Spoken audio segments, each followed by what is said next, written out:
usapang engine specs ni Bolerong FI. Medyo mahihain yung owner, so sa likod na lang daw siya ng camera. Tatanong ko na lang sa kanya, ano ang laman ng makina ni Bolero? Bossing, ano bang laman ng makina ni Bolero?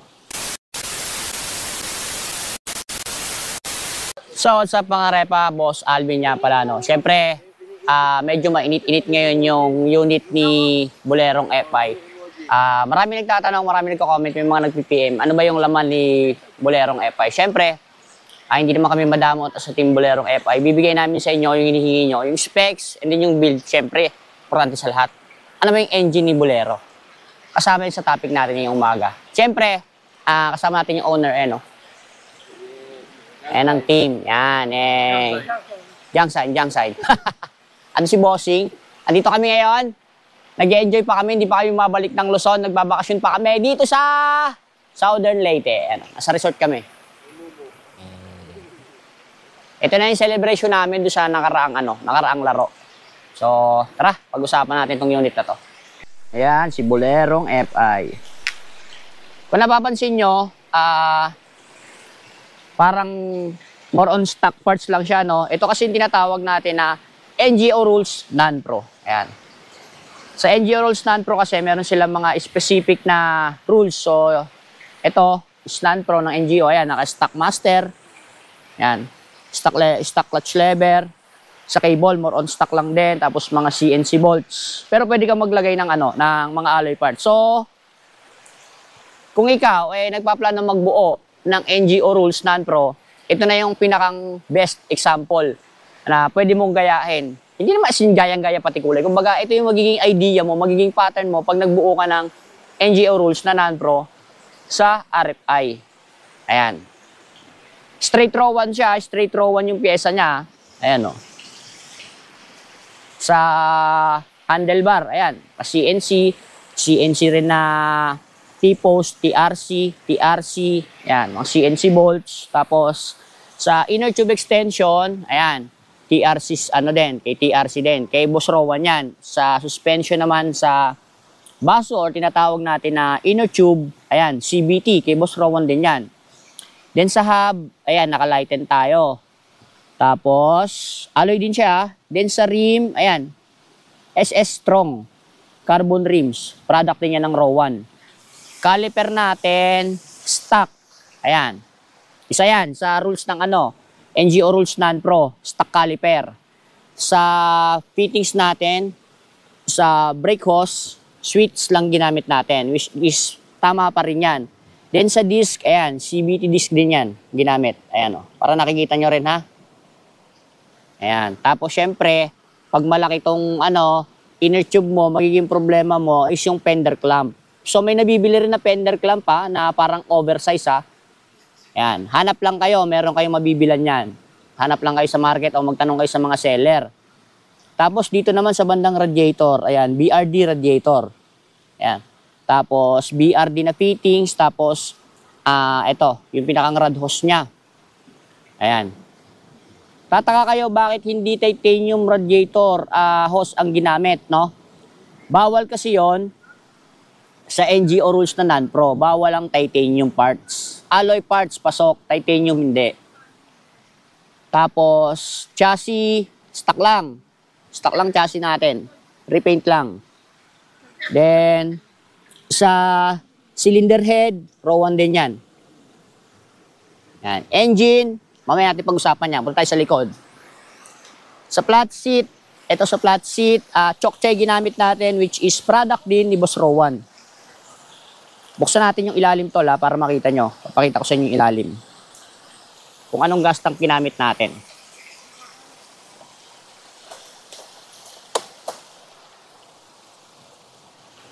Ayan, ilalim niya. Sa gas tank, BRD din tayo, ha. BRD alloy pa rin. Yan yung loob niya. Simple lang tingnan, di ba? Pero yung linis kasi, may impact yun sa build. Yan. Hindi kasi pwede na hindi kasi pwede sa ganitong larangan o sa motor show. Siguro kung aware din naman dito yung iba, no? So para lang sa mga hindi pa aware. Hindi kasi pwede sa build or sa unit mo, kung lalaban ka ng motor show, yung basta na isalpak mo lang yung pyesa, okay na. Ang tinitingnan kasi dyan ng mga judge, para sa akin ha, based on my own experience, build, tindig, linis, functionality, at yung execution na tinatawag. Kung paano mo na-execute ng maayos yung pyesa na sinalpak mo sa unit mo at higit sa lahat dapat, alam mo yung functional. For example, bumili ka ng stock na motor, alam mo yung gas and go na anytime pwede mo siyang gamitin, na lahat ng nakakabit sa kanya ay gumagana, yun yung tinatawag natin na functional, ha? Ayan. Tapos, dito, sa suspension, which is CBT rin ang ginamit na product din ni Boss Rowan. Then, CNC hub pa rin. Tapos, ayan o, yung sprocket niya, tapos mga CNC bolts. Ayan. Tapos, swing arm niya, ito, TRC, speed drag. Kay Boss Rowan pa rin yan. Hanggang shifter, kay Boss Rowan pa rin yan, TRC. Tapos, ayan, CNC throttle body. Single lang ha, single. Tapos, ito, stub. Yan. All good yan. Pasok yan. Siyempre, usapang engine tayo, then usapang pipe. Okay? Kung napapansin nyo sa engine, crankcase cover, TRC pa rin tayo. Kay Boss Rowan pa rin yan. Wala tayong kickstart ha. Then sa mga tappet cover set, TRC pa rin tayo. Kabilaan yan. Ayan. TRC pa rin yan. Ang ganda pati, ito napansin ko, isa sa magandang napansin ko, yung sprocket cover ni TRC, grabe, apakaangas. Solid, buo, ayan o. Diba? Pakaganda, solid siya. Angas. Then usapang ano tayo, syempre, tinatanong nyo, usapang engine specs ni Bolerong FI. Medyo mahihain yung owner, so sa likod na lang daw siya ng camera. Tatanong ko na lang sa kanya, ano ang laman ng makina ni Bolero? Bossing, ano bang laman ng makina ni Bolero? Pitch bike lang, boss. Pitch bike. Tapos? 44 na, 44mm na throttle body. 44mm na throttle body. PA. Tapos? 68mm na block. 68mm na black. Pitch bike. Prueba. Pitch bike lang yung black ni Bolero. Ano pa ang laman ng loob? All stock na yan, boss. All stock na, yun lang. Yun lang. Yan. So, syempre, narinig niyo yung sinabi ni Bossing, tandaan yung maigi. Meron kayong idea sa engine ni Bolero. Ang twist kasi dito, pagbalik namin ng Luzon, papalit na kami ng block. Dumating na yung bagong block ni Bolero, which is yung sabihin na lang natin 10mm. 10mm. Gano'n kalaki 10mm? Parang ganyan lang ata kalaki, no? Basta, syempre, abangan nyo na lang kung ilang mm yung sasalpak namin. Pero sa ngayon, masasabi ko lang is 10mm yung block. Which is Rowan pa rin, ang kakabit natin na block. Then, itong lumang block ni Bolero, yan, yung pitch bike, may pagre-regaluhan tayo sa Mindanao. Abangan nyo kung sino. Ganyan kabait si Bolero. Kalaban, binigyan ng pipe. Kalaban, kasamang magbanding. Kalaban, naging kaibigan, naging tropa, nagpalitan pa sila ng mga merch. Alam mo yung pinupunto ko na dapat sa ganitong larangan, sa motor show o sa mga kung ano mga laban-laban pagdating sa ganyang labanan ng motor sa Thai concept. Yung pinupunto ko is yung literal na motor lang yung magkalaban. Meron kasi na ako mga na-encounter ko na rin totoo naman to magkalaban yung unit.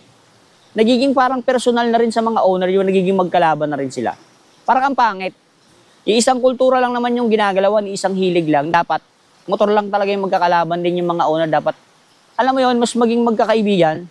Kasi ang sarap pag marami kang kaibigan kahit saan pumunta, marami kang tropa.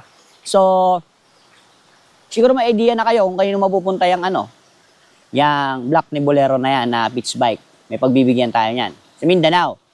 Siguro may idea na kayo kung sino. So, abangan nyo rin, yung mga taga Mindanao, paluluwasin natin ng Luzon. Hanapan natin sila ng kalaban sa, loudest pipe, money game. Siyempre sa pipe, KOU, GG B2.1, money game, nakasulat. So, abangan nyo,